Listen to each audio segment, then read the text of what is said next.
Hello! Welcome to the first official video discussing a secondary world of mine and the creatures therein.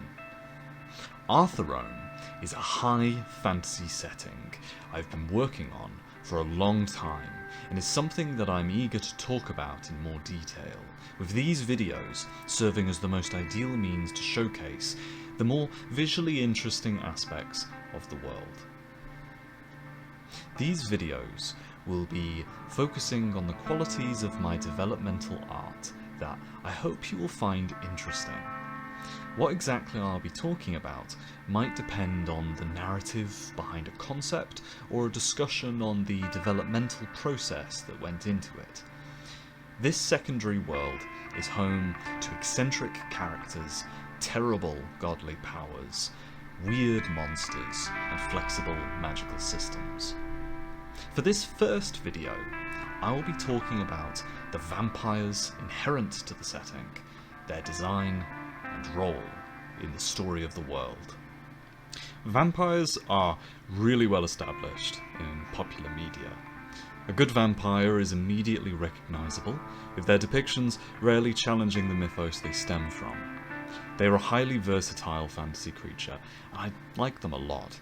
And so for today's video, I don't plan to challenge their design, but distill the essence of what a vampire is into something that works for this setting, given how different it is. When I think vampire, two images come to mind, and they look something like this. One is an enigmatic, mysterious, and creepy-looking humanoid with pronounced fangs and charisma, while the other is less so, more bestial, sharing physical traits with a bat and scaled up to be threatening and terrible. In both cases, I imagine vampires as vaguely ethereal and predatory, creatures that like to keep hidden in dark and secluded places where they have the mastery. They are hissing bloodsuckers, rare and gothic.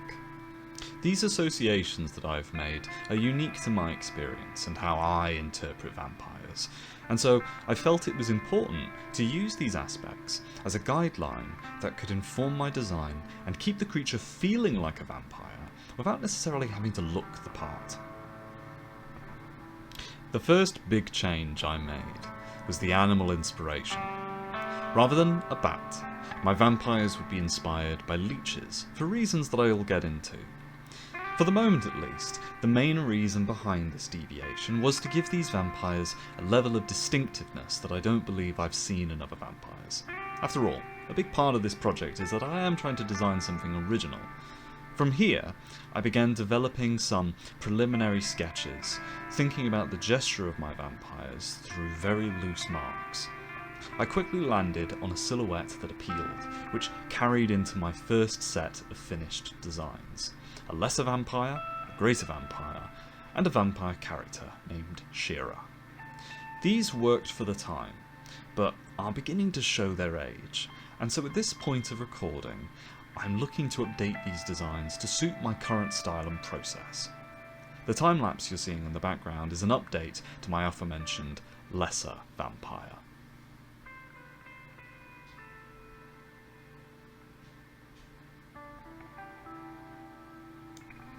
Okay, I've alluded to it thus far, but now I think it's a good time to discuss the narrative of my vampires as context for the direction that I took their design.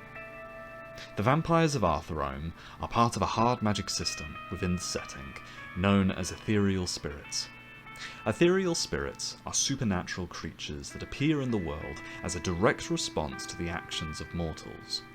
For instance, if a region of wilderness is poached so severely that the local ecosystem faces collapse, a werewolf will appear and begin hunting people and poachers until the ecosystem is balanced once more.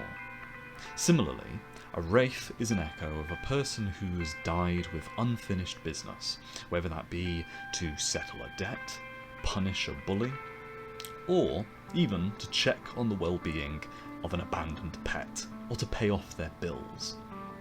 A spirit will manifest fully aware of its task until that goal has been complete, at which point it will vanish into the ether in most cases.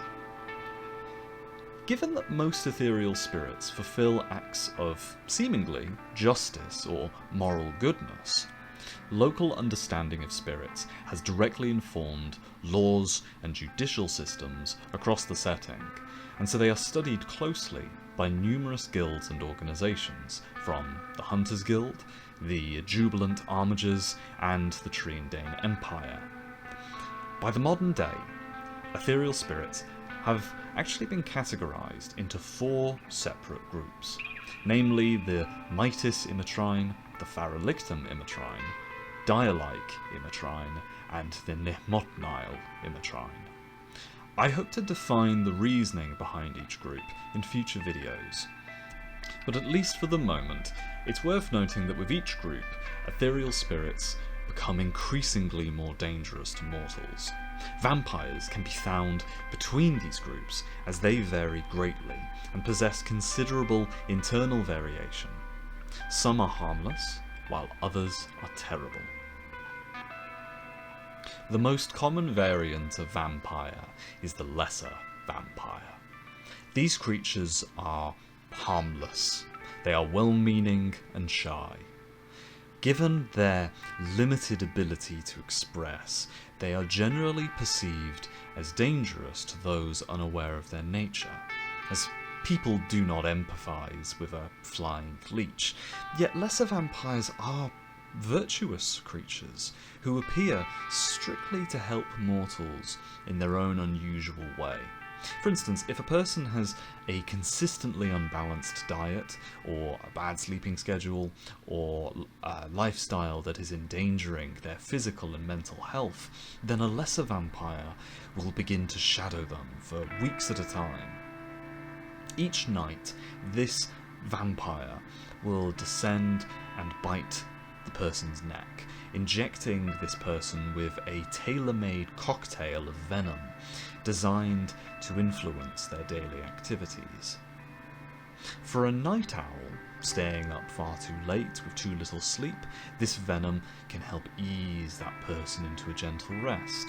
Or it can influence the craving habits of a pregnant mother, or it could cause an individual's habit of eating junk food to become an upsetting notion. The shortcoming of this ability is that it functions similarly to a placebo, where if a person is aware of the lesser vampire, then it stops working. This presents a problem, as vampires are not omnipresent creatures able to manifest where they please. It is often the case that vampires, or lesser vampires at least, will break into a house, or have to descend through a chimney or waltz in when a door is left ajar, before finding somewhere to secrete themselves, to hide until nightfall. Unfortunately, lesser vampires are also rather clumsy when grounded, as they are forced to waddle on their gangly and shrunken limbs, making their job much harder than they would like. They might not be visible in reflections, but lesser vampires are large enough that a homeowner might not need a mirror to spot an intruding vampire. This goofy characterization was an important aspect that I wanted to establish visually in my designs, as it marries the odd appearance with some of the fun folklore that vampires are traditionally known for. My vampires have a leech-like neck and head because, like vampires, leeches suck blood. However, this also plays into the physical and mental health aspect that these vampires are known for, that are unique to the vampires of this setting, as leeches are still used to this day in helping with blood circulation and clotting. In place of bat wings, my vampire's wings are based on the appearance of large pterosaurs.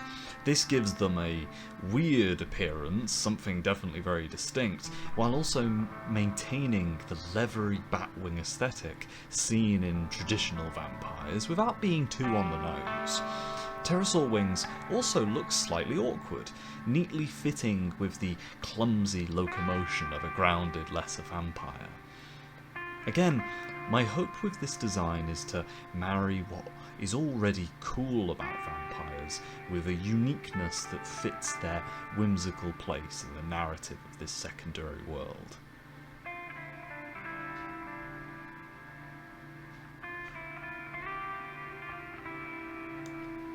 Now, lesser vampires are not the only denomination of vampire in Arone. There manifests another breed, categorized as Pharelictum immatrine, ethereal spirit.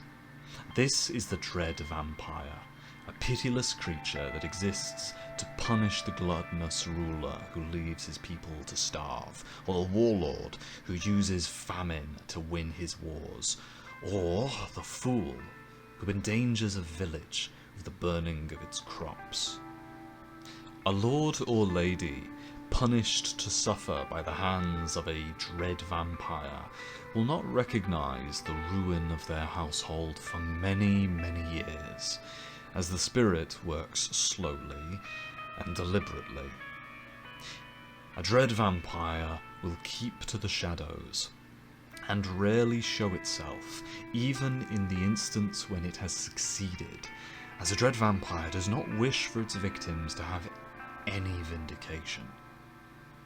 The doom of a haunted household will begin with the draining of its colour, as the sun will not shine through its windows even on the brightest of summer days. The household servants will leave if they can, miraculously finding higher paying work elsewhere in the world.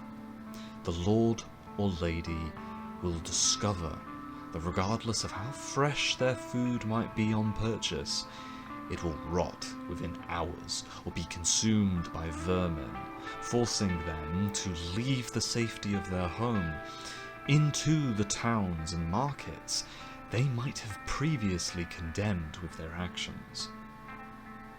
If things persist long enough, the vampire will become more active. It will descend at night, biting the punished and draining their blood until they are weary and sick. Should they refuse to repent, the vampire will curse their souls to never again see their own likeness in the pool of a mirror. Indeed, every mirror and every reflection will crack and burst to the presence of the condemned. They will become half of what they were, haunted and bestial. They will no longer enjoy the sensation of taste or save for the relief of having food at all that they might eat. If they do not seek forgiveness past this point, then the vampire will doom them utterly. The vampire will curse them with madness, inciting a desire for human flesh and blood, but an inability to consume it. They will be driven into a bloody frenzy, but will be too weak and lethargic to enact their desires beyond abandoning their castle, their keep, or their army to fall directly into the hands of the law, if they survive. I hope you appreciate that little tangent. Dread vampires are powerful creatures, and so it was important for the design to reflect that, while maintaining the qualities that make it recognisable next to a lesser vampire, while also looking like a vampire. They had to be internally consistent, and I think that is the case with this design. The Dread Vampire differs in a few ways. It is a lot bigger, a lot more complex, with fur, metal and ornamentation, and additional limbs neatly fitting into one another. This creature needed to feel powerful, dangerous, but also, in a way, a touch more dignified than not only its contemporary, lesser vampire, but also more dignified than the people it would hunt. And so a lot of its additional limbs look to be embracing itself or holding itself upright in presentation. This design was a lot of fun and a great way to contrast the relatively clumsy and very whimsical appearance of the lesser vampire.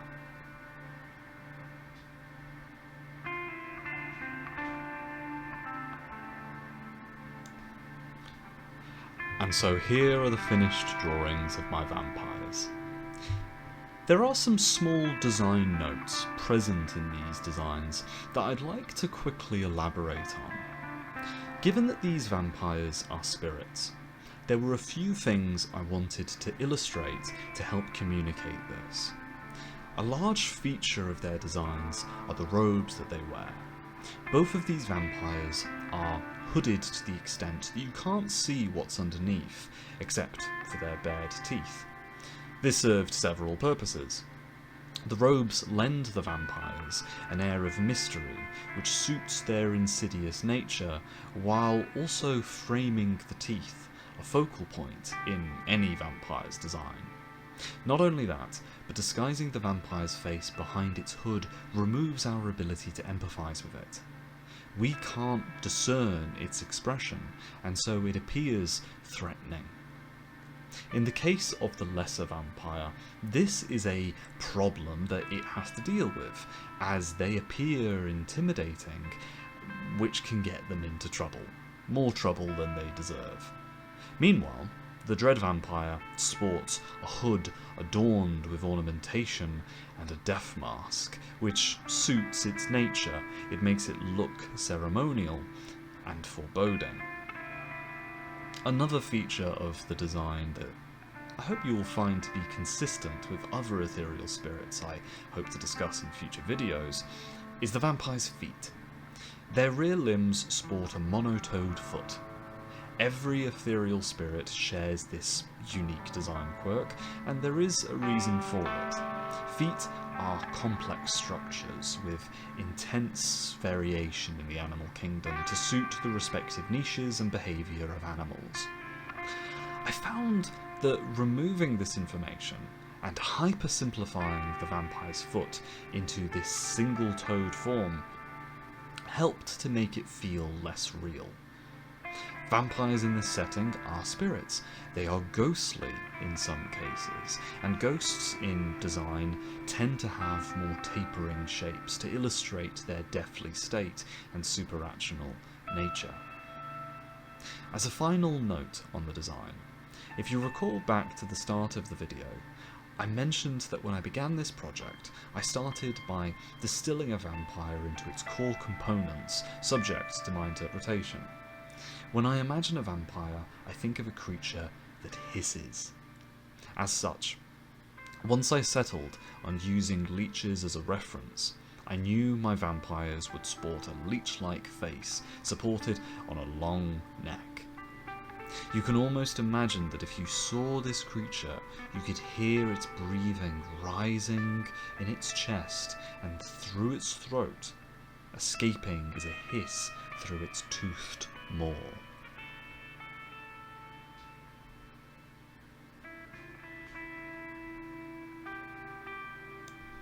Anyway, that's all for my vampire redesign for the time being. I plan to come back to these creatures sometime in the future and give them some more attention. In my first set of vampire drawings, I illustrated a vampire character named Shira. I think if I do another video about vampires, I will look at redrawing this character and updating her to my current process. That said, thank you for watching. If you have any suggestions or requests of things you'd like me to draw, you can leave me a note in the comments below. Thank you, and see you in the next one.